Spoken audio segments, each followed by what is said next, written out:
ಸರ ದಿಕ್ ತಪ್ಪಿಸಬೇಕು ಅಂತ ಹೇಳಿ ದರೋಡೆಕೋರರು ಪಕ್ಕ ಪ್ಲಾನ್ ಮಾಡ್ಕೊಂಡು ಎಂಟ್ರಿ ಆಗಿದ್ದಾರೆ. ಇಲ್ಲಿ ಕಾರಲ್ಲಿ ಹೋಗ್ತಾ ಇದ್ದಂಥವರು ಅರ್ಧ ದಾರಿಯಲ್ಲಿಯೇ ಪ್ಲಾನ್ ಚೇಂಜ್ ಮಾಡಿದ್ದಾರೆ.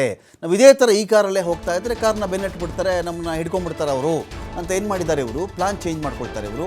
ದರೋಡೆಕೋರ ಒಬ್ಬ ಬಸ್ ಮೂಲಕ ಸಂಚರಿಸಿರುವ ಶಂಕೆ ಕೂಡ ಇದೆ. ಎಲ್ಲರೂ ಕಾರಲ್ಲಿ ಬಂದಿದ್ದರು ದರೋಡೆಕೋರರು ಅಂತ ಮಾತನಾಡ್ತಿರ್ತಕ್ಕಂಥ ಹೊತ್ತಲ್ಲೇ ಬಸ್ಗೆ ಶಿಫ್ಟ್ ಆಗಿಬಿಟ್ರೆ ಬಸ್ನ ಯಾರು ಚೇಸ್ ಮಾಡಲ್ವಲ್ಲ, ಆಗ ಬಸ್ಸಲ್ಲಿ ದರೋಡೆಕೋರು ಇದ್ದಾರೆ ಅಂತಲೇ ಒಂದು ಅಂದಾಜು ಕೂಡ ಬರಲ್ವಲ್ಲ. ಹಾಗಾಗಿ ಇವರು ಬಸ್ಸನ್ನು ಕೂಡ ಆಯ್ಕೆ ಮಾಡಿಕೊಂಡ್ರು ಆ ಟೈಮಲ್ಲಿ ಅಂತ ಪ್ರಶ್ನೆ ಇದೆ ಇಲ್ಲಿ. ಆನಂತರ ನೋಡಿ, ಇಲ್ಲಿ ಕಾರ್ ಬಳಸಿದ್ದಾರೆ ಅಂತ ಒಂದು ಮಾಹಿತಿ ಇದೆ, ಜೊತೆಗೆ ಬೈಕ್ ಸವಾರರ ನೆರವು ಪಡ್ಕೊಂಡಿದ್ದಾರೆ ಅಂತ ಒಂದು ಮಾಹಿತಿ ಇದೆ. ಇದು ಸಾಲದು ಅಂತ ಬಸ್ಸನ್ನು ಕೂಡ ಒಂದು ಆಪ್ಷನ್ನಾಗಿ ಇಟ್ಕೊಂಡಿದ್ದಾರೆ ಇವರು. ಬಸ್ಸಲ್ಲೂ ಕೂಡ ಸಂಚರಿಸುವಂತಹ ಚಾನ್ಸಸ್ ಇದೆ ಇಲ್ಲಿ. ಇದಾದ ಮೇಲೆ ಬರೀ ಬಸ್ಸೇನೋ ಅಲ್ಲಿಗೆ ಸ್ಟಾಪ್ ಆದು ಇಲ್ಲ, ಇದಾದ ಮೇಲೆ ರೈಲನ್ನು ಕೂಡ ಬಳಸ್ಕೊಂಡಿದ್ದಾರೆ ಇವರು. ಅಲ್ಲಿಗೆ 2 ವೀಲರ್ ಆಯಿತು, 4 ವೀಲರ್ ಆಯಿತು, ಬಸ್ ಆಯಿತು, ರೈಲ್ ಆಯಿತು. ಇನ್ನು ಉಳ್ಕೊಳ್ಳೋದೇನು ಅಂತ ಹೇಳಿದ್ರೆ, ಈಗ ಒಂದು ದೋಣಿ, ಇನ್ನೊಂದು ವಿಮಾನ, ಇವೆರಡು ಬಳಸಿಲ್ವಾ ಗೊತ್ತಿಲ್ಲ. ಇದ್ದಂಥ ತಮಗೆ ಸಾಧ್ಯವಿದ್ದ, ತಮ್ಮ ಕೈಗೆ ಎಟುಕುವ, ತಮಗೆ ಲಭ್ಯವಿದ್ದ ಎಲ್ಲ ಮಾದರಿಯ ಸಾರಿಗೆ ವ್ಯವಸ್ಥೆಗಳನ್ನು ಕೂಡ ಇವರು ಬಳಸ್ಕೊಂಡಿದ್ದಾರೆ ಅಲ್ಲಿಂದ ಎಸ್ಕೇಪ್ ಆಗೋ ಒಂದು ಪ್ಲಾನ್ಗೋಸ್ಕರವಾಗಿ. ಉಳಿದಂಥ ದರೋಡೆಕೋರರು 2 ಕಾರಲ್ಲಿ ಪರಾರಿ ಆಗ್ತಾರೆ. ಈ ಬಗ್ಗೆ ಮಾಹಿತಿ ಕಲೆ ಹಾಕ್ತಾ ಇದ್ದಾರೆ ಮಂಗಳೂರಿನ ಪೊಲೀಸರು. ಕಳ್ಳರ ಬಂಧನಕ್ಕೆ ರಣವ್ಯೂಹವನ್ನು ಇದೀಗ ಪೊಲೀಸರು ಹೆಣೆದಿದ್ದಾರೆ.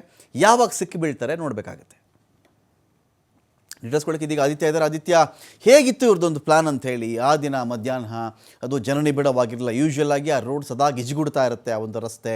ಇವರು ಪ್ಲಾನ್ ಮಾಡ್ಕೊಂಡಂಥ ಟೈಮು, ಸೈರನ್ ವರ್ಕ್ ಆಗ್ತಿರಲಿಲ್ಲ, ಅದರದ್ದು DVR ಚೇಂಜ್ ಮಾಡ್ತಾಯಿದ್ರು, CCTVಯ DVR ಚೇಂಜ್ ಮಾಡ್ತಾಯಿದ್ರು. ಇದರ ನಡುವೆ 2 ಕಾರ್ ಕೇಳ್ತಾ ಇದ್ದೀವಿ, ಬೈಕ್ ಸವಾರರ ನೆರವು ಕೇಳ್ತಾ ಇದ್ದೀವಿ, ಬಸ್ ಅಂತ ಕೇಳ್ತಾ ಇದ್ದೀವಿ, ರೈಲ್ ಅಂತ ಕೇಳ್ತಾ ಇದ್ದೀವಿ. ಇಲ್ಲಿಯವರೆಗೆ ಪೊಲೀಸರಿಗೆ ಇಂಥ ಸ್ಟೇಟ್ ಕಡೆ ಇವರು ಹೋಗಿರಬಹುದು ಅನ್ನೋ ಒಂದು ಅಂದಾಜು ಕೂಡ ಸಿಗ್ತಾ ಇಲ್ವಾ ಅಂತ ಆದಿತ್ಯ?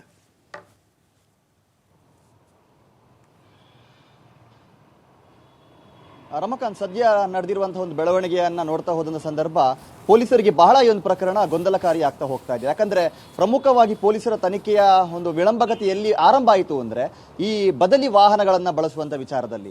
ಒಂದಲ್ಲ ಎರಡಲ್ಲ 3 ವಾಹನಗಳನ್ನ ಈ ದರೋಡೆಕೋರರು ಬಳಸಿಕೊಂಡಿರುವಂತದ್ದು. ಕೇರಳದ ಕಡೆಗೆ ತಳಪಾಡಿ ಟೋಲ್ಗೇಟ್ನಿಂದ ಒಂದು ಕಾರನ್ನ ಬಳಸಿದ್ರೆ, ಅಲ್ಲಿಂದ ಈ ಹೈವೇಯಿಂದ ಮಂಗಳೂರು ಕಡೆಗೆ ಹೋಗೋದಕ್ಕೆ ಇನ್ನೊಂದು ಕಾರನ್ನ ಬಳಸಿದ್ದಾರೆ. ಈಗ ಬರ್ತಿರುವಂತಹ ಮಾಹಿತಿಯ ಪ್ರಕಾರ ಇನ್ನೊಂದು ಬೈಕ್ ಕೂಡ ಈ ಒಂದು ಪ್ರಕರಣದಲ್ಲಿ ಬಳಕೆಯಾಗಿದೆ. ಒಟ್ಟು 5 ದರೋಡೆಕೋರರು ಬದಲಿ ಮಾರ್ಗವನ್ನ ಬಳಸಿದ್ದಾರೆ, 4 ಜನ.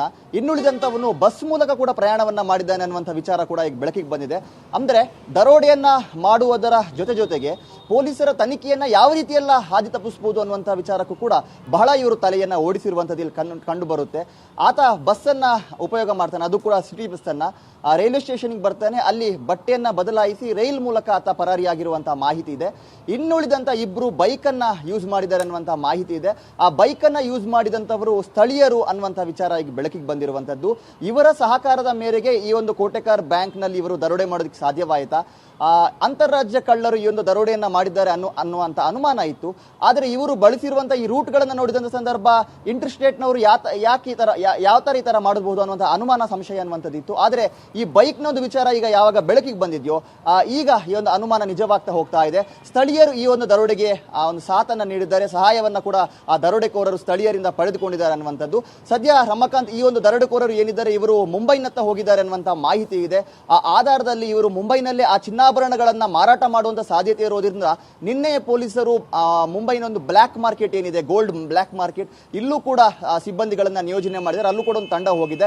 ಮುಂಬೈನಲ್ಲೇ ಇದ್ದಾರೆ ಅನ್ನುವಂಥದ್ದು ಬಹುತೇಕ ಪಕ್ಕ ಆಗಿರೋದ್ರಿಂದ ಈಗ ತನಿಖೆ ಅನ್ನುವಂಥದ್ದು ಮುಂಬೈ ಭಾಗದಲ್ಲೇ ಹೆಚ್ಚಾಗಿ ನಡೀತಾ ಇದೆ. ರಮಕಾಂತ್, ಈ ಕಡೆ ಈಗ ಬ್ಯಾಂಕ್ನ ಕಡೆಗೆ ಗ್ರಾಹಕರು ಬರ್ತಾ ಇರ್ತಾರೆ ಸಹಜವಾಗಿ. ನಮ್ಮ ಹಣ ಹೋಯಿತು, ನಮ್ಮದು ಒಡವೆ ಹೋಗಿದೆ, ನಮ್ಮದು ಚಿನ್ನದ ಗಟ್ಟಿ ಹೋಯಿತು ಅಂತ ಬರ್ತಾ ಇರ್ತಾರಲ್ಲ, ಅವ್ರಿಗೆಲ್ಲ ಬ್ಯಾಂಕ್ನ ಮುಖ್ಯಸ್ಥರು ಏನು ಸಮಾಧಾನ ಹೇಳ್ತಾ ಇದ್ದಾರೆ, ಅವ್ರ ಕಥೆ ಏನಾಗಿದೆ ಈಗ ಅಂತ?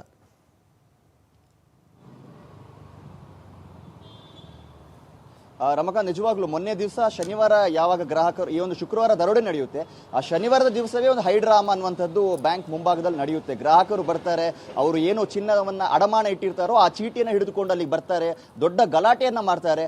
ಗ್ರಾಹಕರ ಮಧ್ಯದಲ್ಲೇ ಗಲಾಟೆ ನಡೆಯುವಂಥ ಒಂದು ದೃಶ್ಯಗಳು ಕೂಡ ನಡೆಯುತ್ತೆ.